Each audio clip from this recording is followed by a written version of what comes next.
my lovelies, it is time for another book haul, so stay tuned.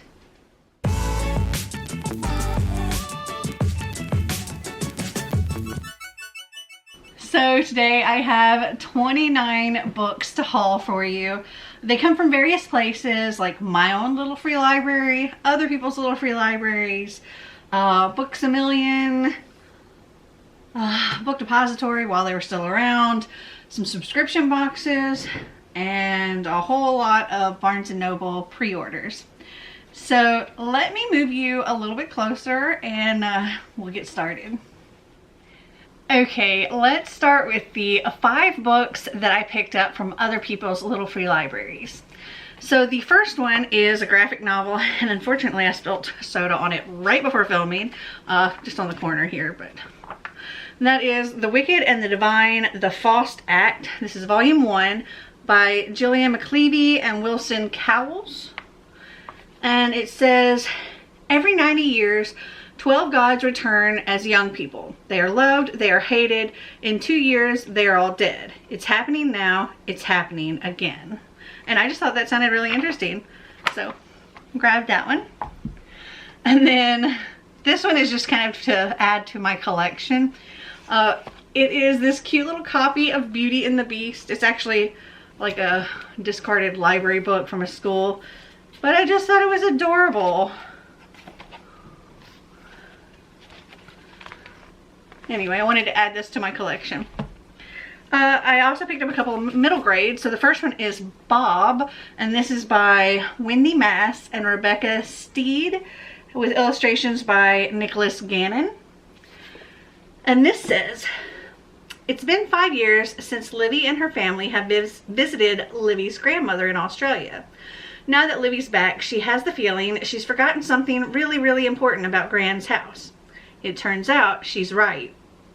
Bob, a short greenish creature dressed in a chicken suit, didn't forget Livy or her promise.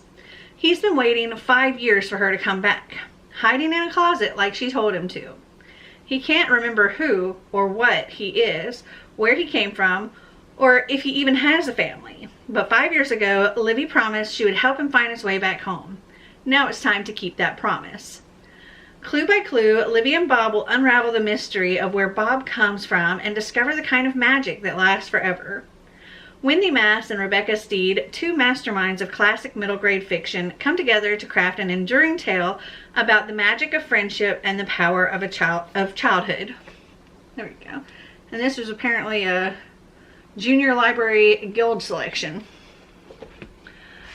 And then I also got Finding Jun Kim by Ellen O. And this one says, We Need Diverse Books co-founder Ellen O delivers a riveting novel about family, hope, and survival, inspired by her mother's real-life experiences during the Korean War. This is a stirring exploration of identity and a reminder that within all of us lies the power to overcome hardship and emerge triumphant. And then the last one that came from other little free libraries is The Vanishing Year by Kate Moretti. And this one says, Zoe Whitaker is living a charmed life. As a beautiful young wife to handsome, charming Wall Street tycoon Henry Whitaker, and a member of Manhattan's social elite, she is on the board of one of the city's most prestigious philanthropic organizations. She has a sleek Tribeca penthouse and a gorgeous lakeside getaway. The finest wine, the latest haute couture, and the most luxurious vacations are all at her fingertips. What no one knows is that 5 years ago, Zoe's life was in danger. Back then, Zoe wasn't Zoe at all. Now her secrets are coming back to haunt her as the past and present collide. Zoe must decide who she can trust before she, whoever she is, vanishes completely. The Vanishing Year combines the sophistication of Daphne du Maurier's beloved classic Rebecca with the sexy modern flair of The Silent Wife and The Luckiest Girl Alive, told from the point of view of a heroine who is as relatable as she is enigmatic. This is an unforgettable new novel by a rising star. And then the one that I actually got out of my own little free library because somebody put it in there is November 9 by Colleen Hoover. I feel like maybe I already own this one, but I own it. If I do own it, it's a different edition, and this matches with all the ones that you'll see shortly. And so I wanted to grab this one, and if I do have another copy of this, I'll just put one back in my little free library. Okay, so this one says, an unforgettable love story between a writer and his unexpected muse by #1 New York Times best-selling author Colleen Hoover.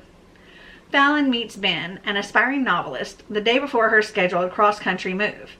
Their untimely attraction leads them to spend Fallon's last day in LA together, and her eventful life becomes the creative inspiration Ben has always sought for his novel. Over time, and amidst the various relationships and tribulations of their own separate lives, they continue to meet on the same date every year, until one day, Fallon becomes unsure if Ben has been telling her the truth or fabricating a perfect reality for the sake of the ultimate plot twist. Can Ben's relationship with Fallon, and simultaneously his novel, be considered a love story if it ends in heartbreak?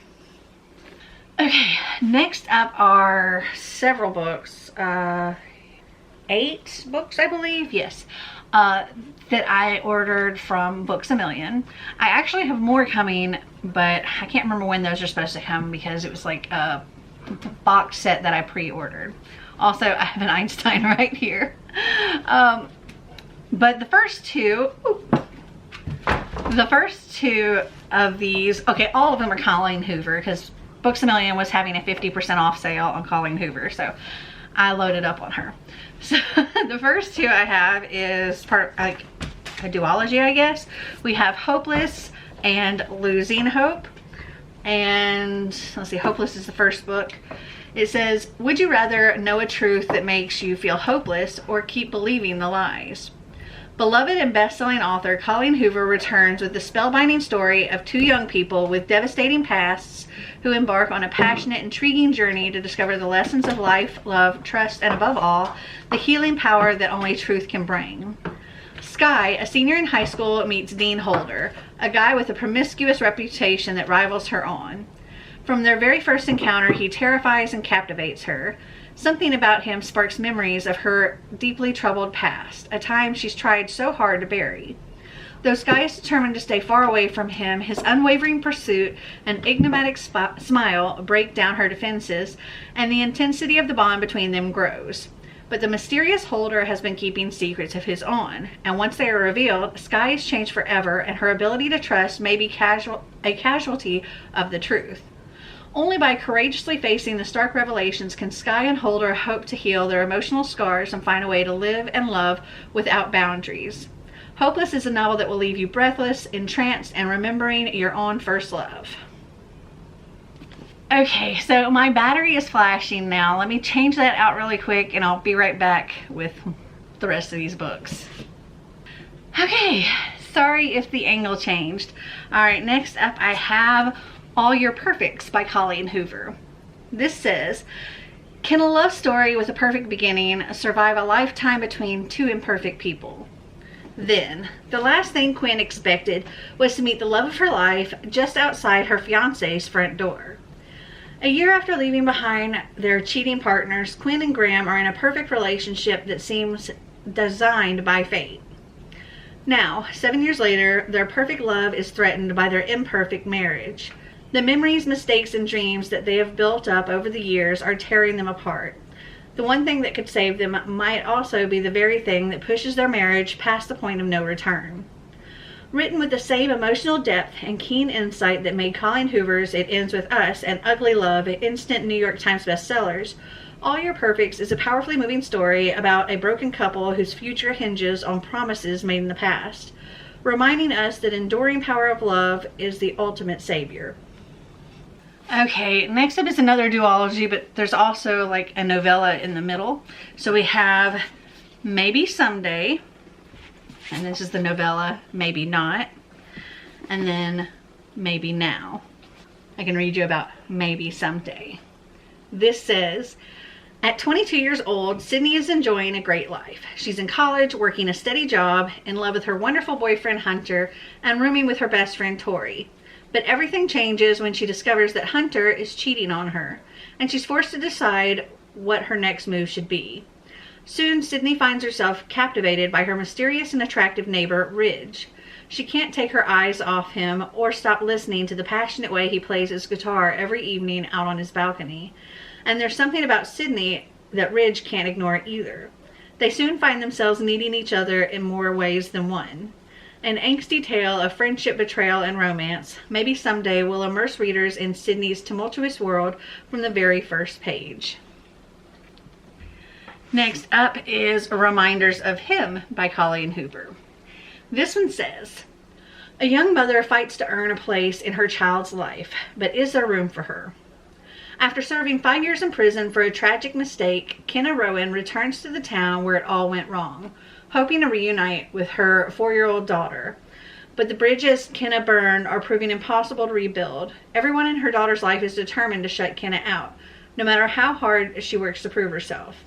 The only person who hasn't closed the door on her completely is Ledger Ward, a local bar owner and one of the few remaining links in Kenna's daughter.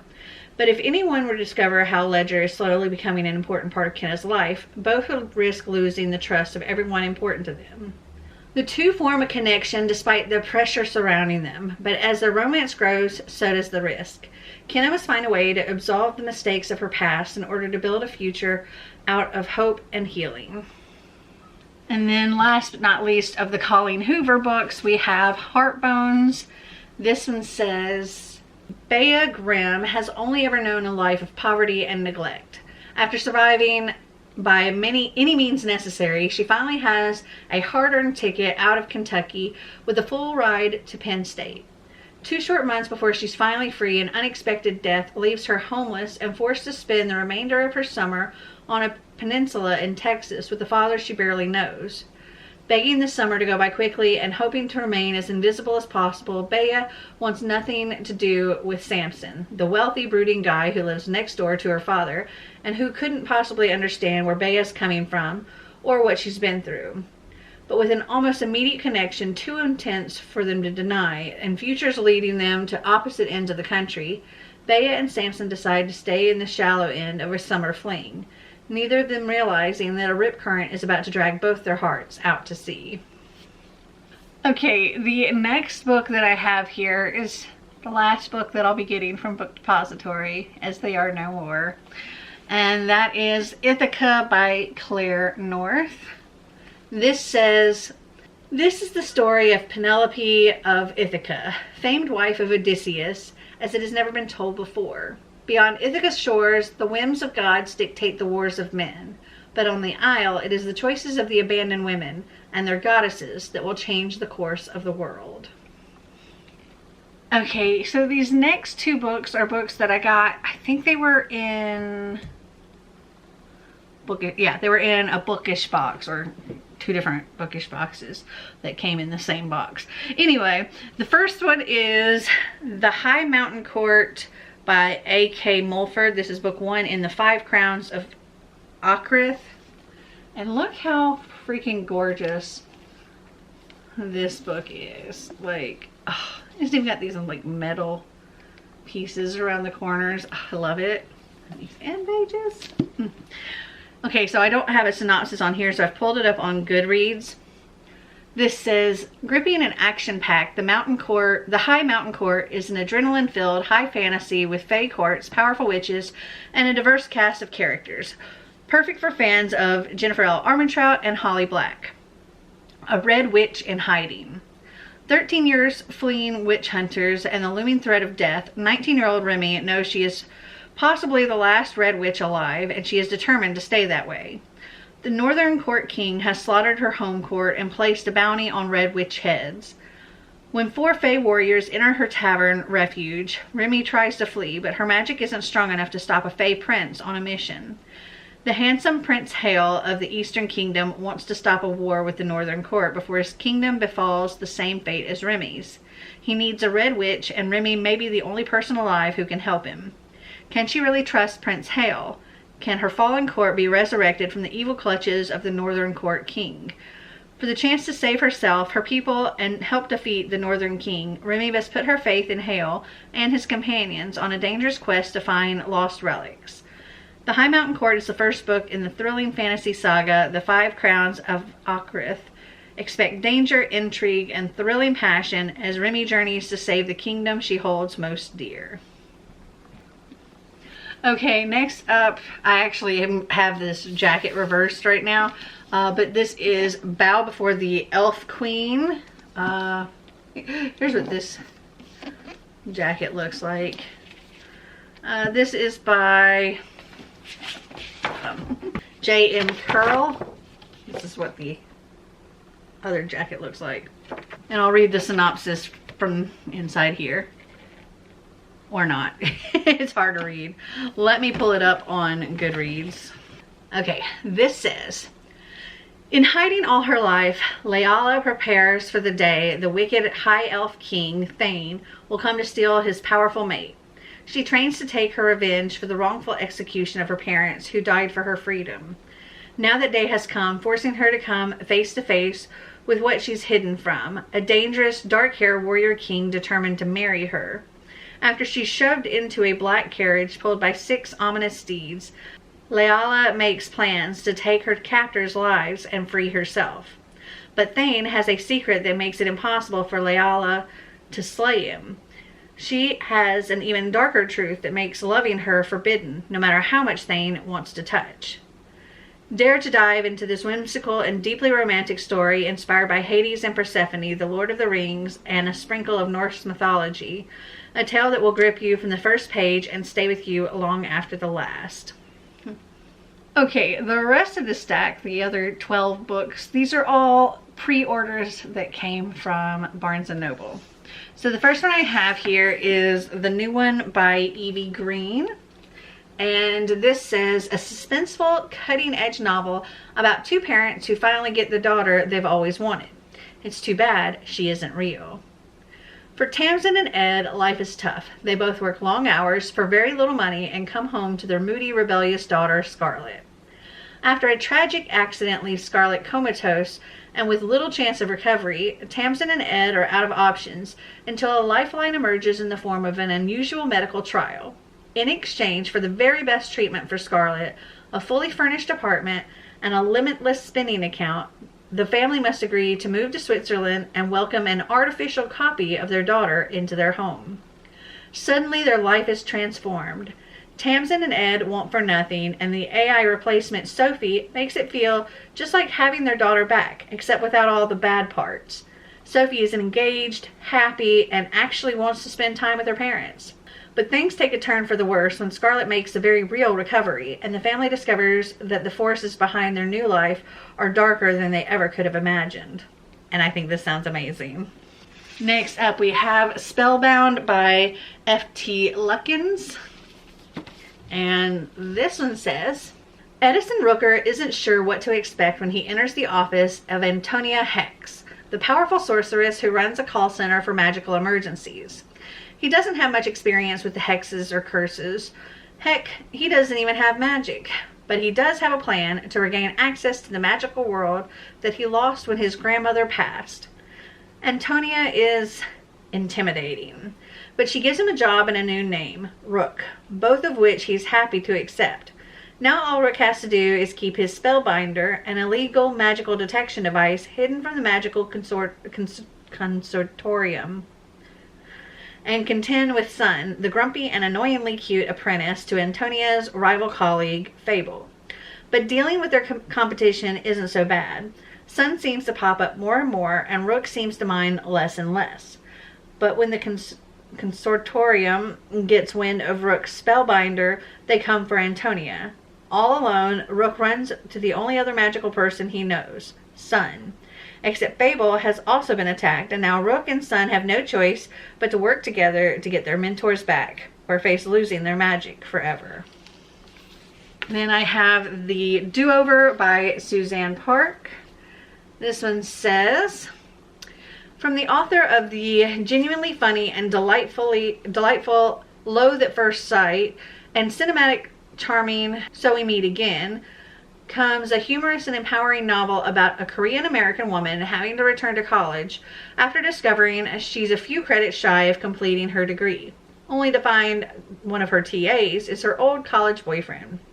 It's time to finish what she started.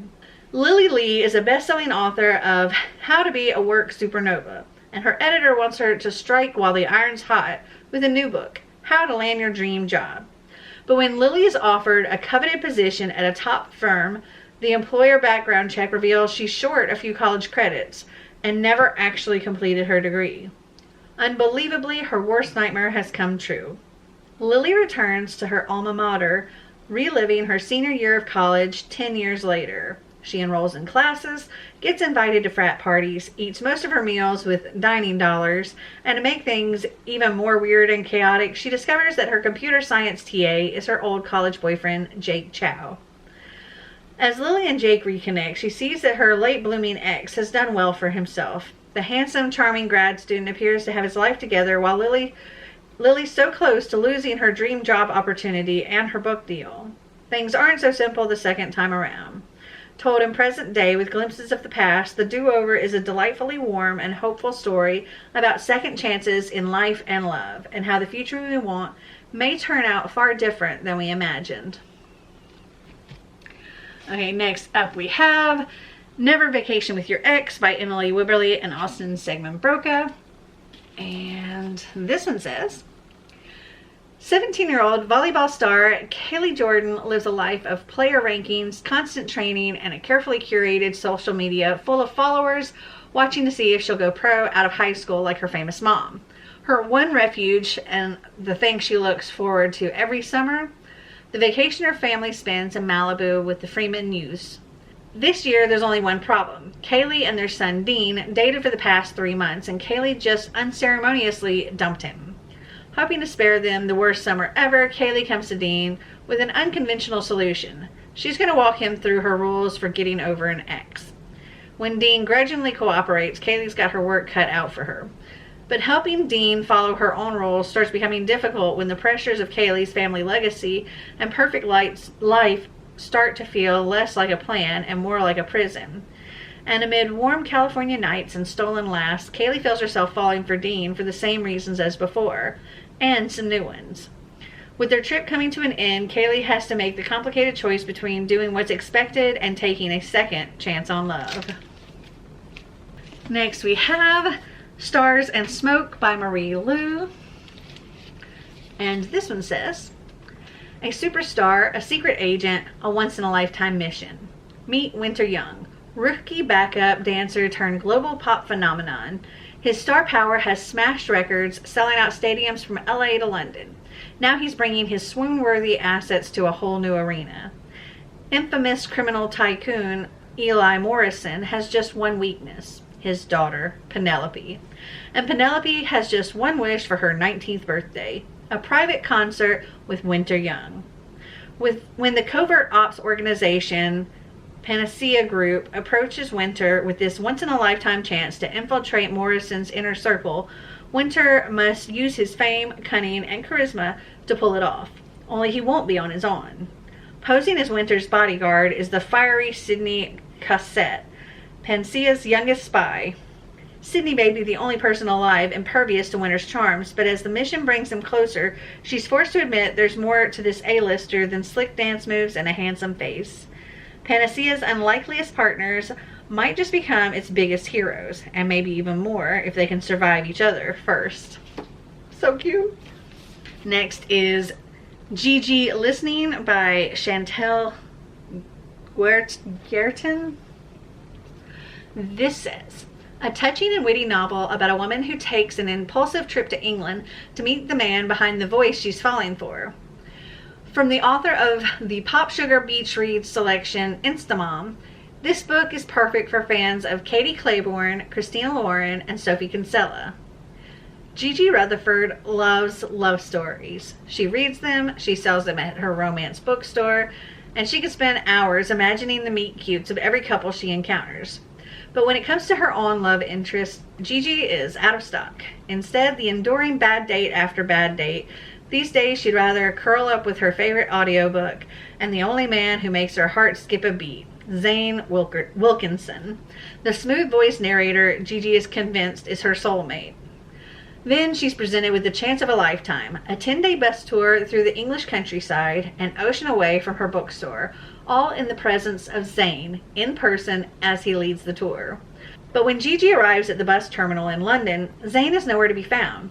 Until he shows up, she's stuck with an eclectic group of fellow travelers, recently widowed and chatty Charlotte, trivia-obsessed Frances, Jenny, a true crime makeup YouTuber documenting every detail of for her subscribers, and Sindai and Rashi, a long-married couple who can't stop bickering. And then there's the brooding bus driver, Taj, who Gigi finds infuriating, yet also incredibly alluring. With heart and charm, warmth and humor, Chantal Guillertin explores the meaning of love and family and how sometimes the journey to yourself is where you'll find everything you've been searching for. Next up is Grey Miss Fair by Francesca Zappia. And this one says, two roads lead into a dark forest. They meet at Grey Mist Fair, the hidden village in the trees, a place kept alive by the families who never leave. The villagers of Grey Mist Fair know that the woods are a dangerous and magical place, and they avoid stepping off the path at all costs. One cold day, Grey Mist Fair's young tailor, Heike, sets out on the road in search of the red berries she needs to dye her fabrics. But what she finds will lead her to the heart of the forest and the darkness that dwells there.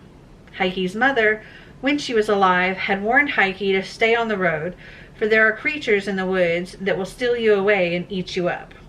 There are creatures in the woods that will steal you away and eat you up.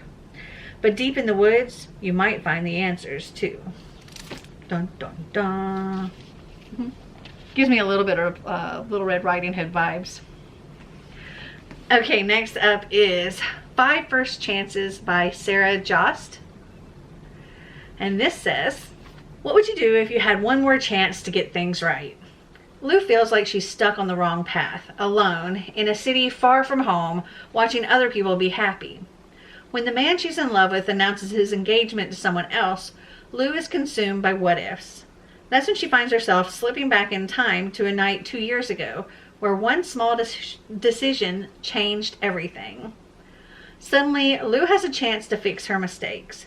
But as her choices lead her down roads she never could have imagined, she finds herself stuck in a time loop of her own making. And with each slip, Lou notices her life intersecting with one person again and again. A friend of a friend who once lived on the periphery, who is slowly becoming the one person who makes her feel like she might finally be on the right track. Lou is about to realize that our greatest love stories aren't always the ones we expected, but are the ones we choose to fight for. Next up is The Nanny by Lana Ferguson. This one says, a woman discovers that the father of the child she is nannying may be her biggest, only fan in this steamy contemporary romance by Lana Ferguson. Suddenly unemployed and on the brink of eviction, Cassie Evans is left with 2 choices: get a new job, and fast, or fire up her long untouched OnlyFans account. But the job market is terrible, and as for OnlyFans, well, there are reasons she can't go back. Just when all hope seems lost, an ad for a live-in nanny position appears to be the solution to all her problems. It's almost too perfect, until she meets her would-be employer. Aidan Reed, executive chef and DILF extraordinaire, is far from the stuffy single dad Cassie was imagining. He shocks her when he tells her she's the most qualified applicant he's met in weeks and practically begs her to take the job. The idea of living under the same roof as Aidan, with his hands that make her hindbrain howl and eyes that scream sex, feels dangerous. But with no other option, she decides to stay with him and his adorably tenacious daughter, Sophie. Cassie soon discovers that Aidan is not a stranger at all, but instead someone who is very familiar with her, or at least her body. Given that he doesn't remember her, Cassie is faced with an impossible situation. As the relationship heats to temperatures hotter than those reached in any kitchen Aidan has ever worked in, Cassie struggles with telling Aidan the truth, and the more terrifying possibility, losing the best chance at happiness she's ever had. Love it. Next up, I have Sizzle Reel by Carolyn Greenwald. And this says, for aspiring cinematographer Luna Roth, coming out as bisexual at 24 is proving more difficult than she anticipated. Sure, her best friend and fellow queer Rami is thrilled for her, but Luna has no interest in coming out to her backward parents.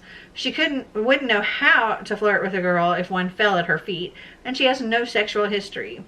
Not to mention, she really needs to focus her energy on escaping her emotionally abusive, but that's Hollywood, talent manager boss, and start working under a real director of photography. When 28-year-old A-list actress Valeria Sullivan takes an interest in Luna's cinematography, Luna thinks she's found her solution. She'll get a job on the set of Valeria's directorial debut, and if Valeria is as gay as Luna suspects, she might just be Luna's route to losing her virginity as well.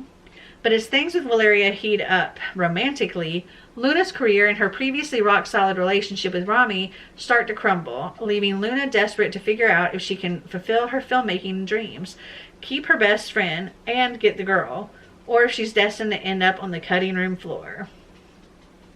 Next up is The Fiancé Farce by Alexandra Bellafleur. And this one says, Lambda Literary Award winner and nationally best-selling author Alexandria Bellafleur returns with a steamy sapphic rom-com about a quiet bookseller and a romance novel cover model who agree to a modern-day marriage of convenience. Tansy Adams' greatest love is her family's bookstore, passed down from her late father. But when it comes to actual romance, Tansy can't get past the first chapter. Tired of her stepfamily's questions about her love life, Tansy invents Gemma, a fake girlfriend inspired by the stunning cover model on a best-selling book. They'll never actually meet. So what's the harm in a fib? Yet when real-life Gemma crosses Tansy's path, her little lie nearly implodes. Gemma Van Dalen is a wild child, the outcast of her wealthy family, and now the latest heir to Van Dalen Publishing. But the title comes with one tiny condition. She must be married in order to inherit. When Gemma discovers a beautiful stranger has been pretending to date her for months, she decides to take the charade one step further and announces their engagement. Gemma needs a wife to meet the terms of her grandfather's will, and Tansy needs money to save her struggling bookstore. A marriage could be mutually beneficial if they can fool everyone into thinking it's a love match. Unexpected sparks fly as Tansy and Gemma play the role of affectionate fiancés, and suddenly the line between convenient arrangement and real feelings begin to blur. But the scheming Van Dalen family won't give up on the company without a fight, and Gemma and Tansy's newfound happiness might get caught in the fallout. So excited to read that. And then the last book that I have in this haul is Zora Books Her Happily Ever After by Taj McCoy. And this one says, a heart-pounding, curvy romance about an indie bookstore owner who finds herself in a love triangle when she meets the author she's had a crush on for years and his best friend. Zora has committed every inch of her life to establishing her thriving DC bookstore, making it into a pillar of the community, and she just hasn't had time for romance. But when a mystery author she's been crushing on for years agrees to have an event at her store, she starts to rethink her priorities. Lawrence is every bit as charming as she imagined, even if his understanding of his own books seems just a bit shallow. When he asks her out after his reading, she's almost elated enough to forget about the grumpy guy who sat next to her making snide comments all evening. Apparently, the grouch is Lawrence's best friend, Reed. But she can't imagine what kind of friendship that must be. They couldn't be more different. But as she starts seeing Lawrence and spending more and more time with Reed, Zora finds first impressions can be deceiving. Reed is smart and thoughtful. He's also interested. After years of avoiding dating, she suddenly has two handsome men competing for her affection. But even as she struggles to choose between them, she can't shake the feeling that they're both hiding something. A mystery she's determined to solve before she can find her HEA. This is going to be very cute. Alright, so those are all 29 books that I hauled this time. Have you guys read any of them? Did you like them? Did you not? Comment down below and let me know. Well, I hope you enjoyed this video. If you did, give me a big thumbs up. If you'd like to see more videos like this, click that subscribe button down below. And until next time, remember to always be completely you. Bye!